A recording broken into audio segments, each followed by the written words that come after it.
Nous recevons sur ce plateau le journaliste Adama Ouedraogo, dit Damis. Bienvenue sur notre plateau, Monsieur Ouedraogo. Bonsoir, Madame Bougui.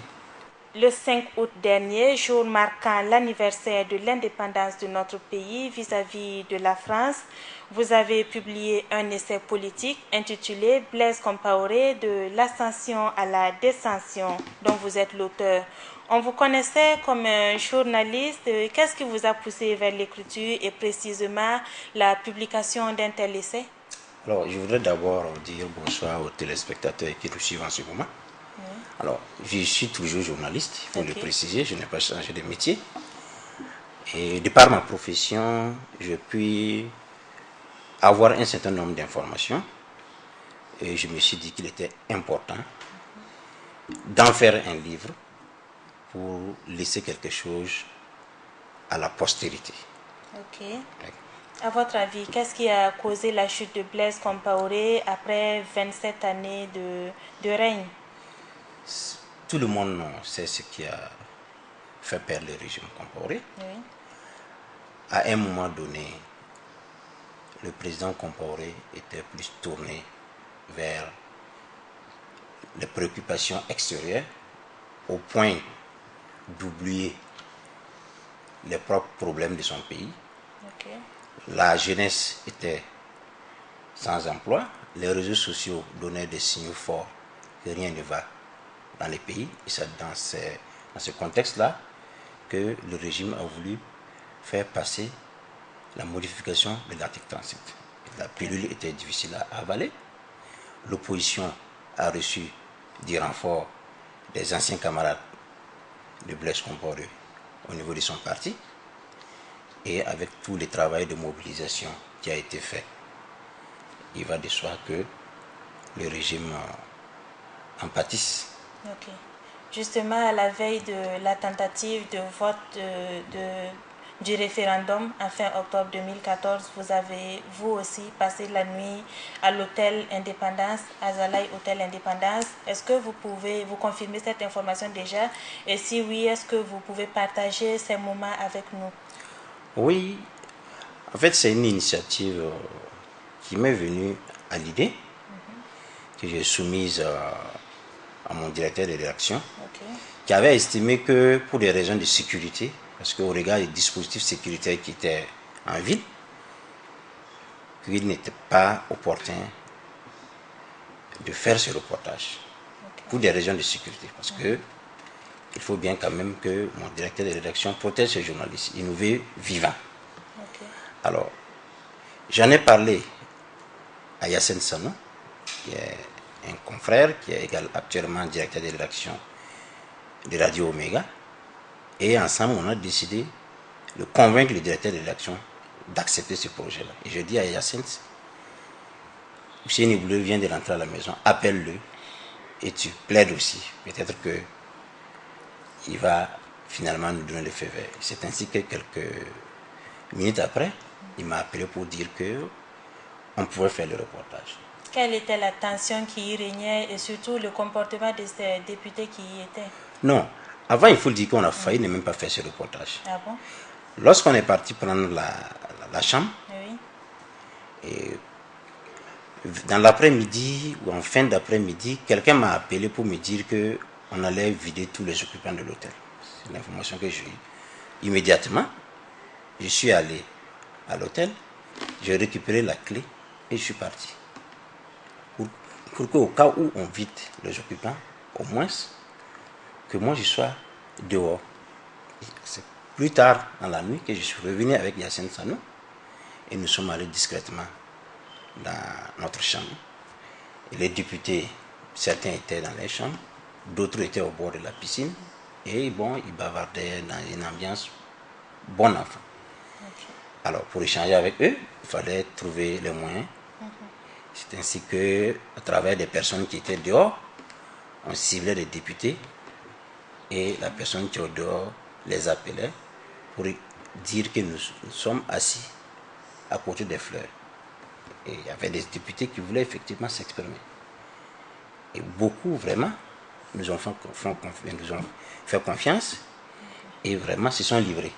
Okay. Vous avez vu d'ailleurs le reportage qui a été signé par Yassine Sanou, qui a eu le meilleur prix des journalistes africains de l'année. Est-ce que vous voulez bien partager les sentiments de ces députés avec nous ce soir-là? On a résumé tout ça dans le reportage que beaucoup ont pu lire. Pour nos téléspectateurs qui n'ont pas pu suivre. Et j'ai senti que beaucoup de députés n'ont pas aimé la manière dont les choses se passaient. Ok. Alors, certains estimaient que lorsqu'on est dans une démocratie, on doit accepter, aller pour voter, quitte à perdre les scrutins.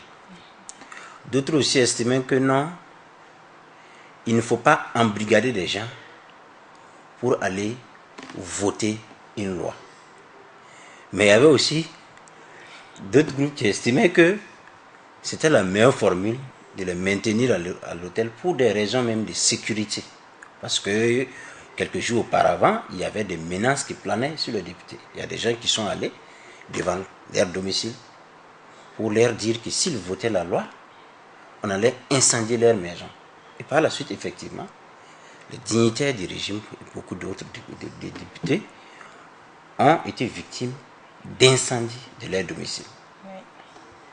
Vous avez par la suite été arrêté et incarcéré à la maison d'arrêt et de correction des armées, la MACA, et ce du 14 décembre 2015 au 5 février 2016 pour votre implication présumée dans le putsch du 16 septembre 2015.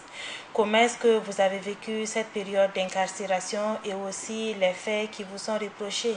Alors, pour les faits qui me sont reprochés, Oui. cela tombe sous le coup du secret de l'instruction. Et vous savez aussi que le code même de l'information interdit aux journalistes de donner des informations sur l'instruction.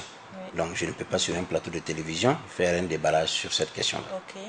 Alors, par contre, ce que je peux dire, c'est que moi j'étais en congé. Je n'étais même pas au pays à un moment. Quand j'ai commencé à apprendre que je suis impliqué dans le coup d'État et sur les réseaux sociaux, chacun racontait ce qu'il voulait. Okay. Alors, j'étais malade, je me suis soigné et je suis rentré. Et je ne suis pas rentré la nuit, je suis rentré en plein jour. Je suis passé par l'aéroport international de Ouagadougou. Okay. Curieusement, je suis allé à la gendarmerie pour une audition et après je suis rentré chez moi. Ce que je n'ai pas aimé dans cette affaire, c'est la façon dont j'ai été arrêté. Expliquez-nous. Je suis un civil. Oui. Je n'ai ni de calache, ni de grenade, ni de couteau. Je n'ai même pas une aiguille. Je ne peux pas comprendre qu'on envoie un brigadier avec des gendarmes armés jusqu'aux dents pour m'arrêter comme si j'étais un terroriste recherché par tous les services secrets du monde, comme si j'étais un dangereux criminel, comme si j'étais un terroriste qui avait pris en otage un supermarché.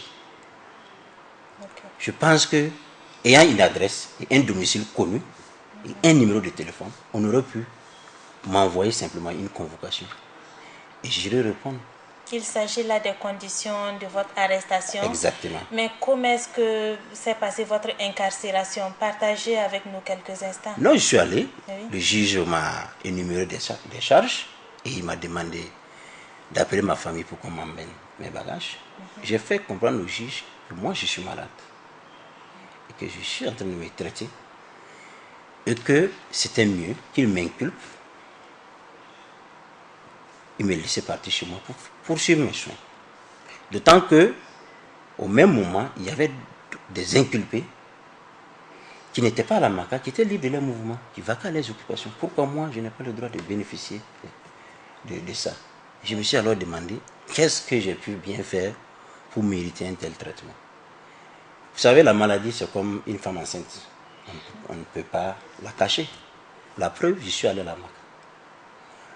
Ma santé s'est détériorée. Le médecin a fait un rapport et le juge était obligé de me libérer. S'il m'avait écouté, on n'en serait pas là. J'aurais pu mourir. Et peut-être que ça allait rester sur sa conscience. Mais par la suite, pour des questions humanitaires, il a compris. Et il a bien voulu me libérer. Très rapidement, pour revenir au document que vous venez de publier, comment est-ce que vous avez réussi à réunir autant d'informations sur Blaise Compaoré et que répondez-vous à ceux aussi qui disent qu'à travers cette publication-là, vous cherchez à quelque part à vous dédouaner vis-à-vis de toutes ces accusations-là? Alors, il faudra préciser que je suis un journaliste comme vous. Oui. Et un journaliste a toujours des sources d'informations. Il peut se retrouver avec beaucoup d'informations qu'il ne peut pas mettre dans son journal. Bien sûr. Alors, il faut dire que ce livre est antérieur à l'histoire de Putsch. Le livre, j'ai commencé à l'écrire en 2014, avant même la chute de Blaise Compaoré. Okay. Et initialement, j'étais en train de travailler sur les déterminants sociopolitiques qui expliquent la longévité de Blaise Compaoré au pouvoir. Il n'y avait même pas l'histoire de l'article 37. C'est quand l'insurrection est arrivée que je me suis dit, avec l'expérience que j'ai vécue à Azalaï Hôtel Indépendance, qu'il fallait poursuivre l'écriture de ce livre-là pour aller jusqu'à la chute de Blaise Compaoré. Voilà. Okay. Le livre allait sortir bien avant l'insurrection. J'ai prolongé.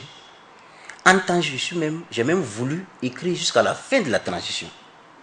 Et des amis m'ont conseillé d'écrire simplement jusqu'à la chute de Blaise Compaoré et de revenir, si je veux, plus tard sur d'autres éléments. Voilà l'histoire de mon livre. Ça n'a rien à voir avec la MACA. C'est vrai qu'à la MACA, j'ai fait des réaménagements. Après ma sortie, j'ai essayé de revoir certains passages, mais j'ai écrit 97% du livre en 2014 et en début 2015. Monsieur Ouedraogo, le temps qui nous est imparti est épuisé, donc nous sommes au terme de cet entretien. Merci d'être venu sur notre plateau. Nous recevions à l'instant le journaliste Adama Ouedraogo Titamis, auteur de l'essai Blaise Compaoré de l'ascension à la descension. Et c'est avec cet entretien que nous mettons fin à ce 2021 sur Burkina Info. Merci de l'avoir suivi.